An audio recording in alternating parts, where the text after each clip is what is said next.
Dear viewers, today I am going to discuss about tense. And in today's class, we are going to learning about past perfect continuous tense. And now I am starting the class. এখন past perfect continuous tense নিয়ে আজকের ক্লাসে আমি discuss করছি।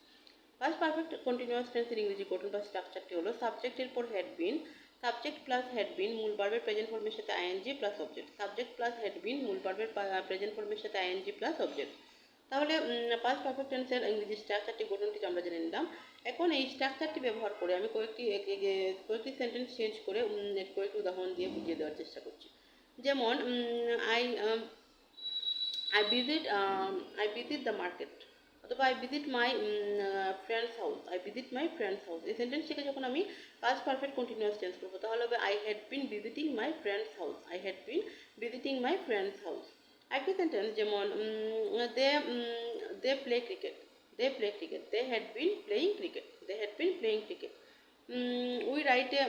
I write a letter, I write a letter, I had been writing a letter, I had been writing a letter. I read a book, I had been reading a book.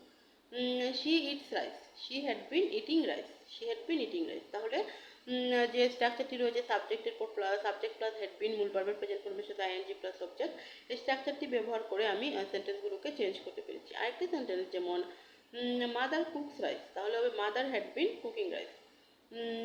He help me, he helps me, he had been helping me. তাহলে past perfect continuous টেন্সের যে স্ট্রাকচারটি রয়েছে স্ট্রাকচারের সাথে মিল রেখে আমি কয়েকটি sentence change করে বুঝিয়ে দেওয়ার চেষ্টা করলাম। হি হেল্পস মি, এই সেন্টেন্সটিতে হি হলো সাবজেক্ট, তাহলে হির পরে আমরা জানি হ্যাড বিন বসে পাস্ট পারফেক্ট কন্টিনিউয়াস টেন্সে হি হ্যাড বিন, মূল ভার্ব হেল্প, হেল্পের সাথে হবে ING helping, he had been helping me.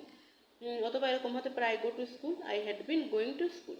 I go to school আমরা জানি সাবজেক্টের পর হ্যাড বিন, মূল ভার্বের প্রেজেন্ট ফর্মের সাথে আইএনজি প্লাস অবজেক্ট, তাহলে হবে আই পরে আই হলো সাবজেক্ট, আর পরে হ্যাড বিন হবে, আই হ্যাড বিন, গো হলো মূল ভার্বের present form, I had been going to school.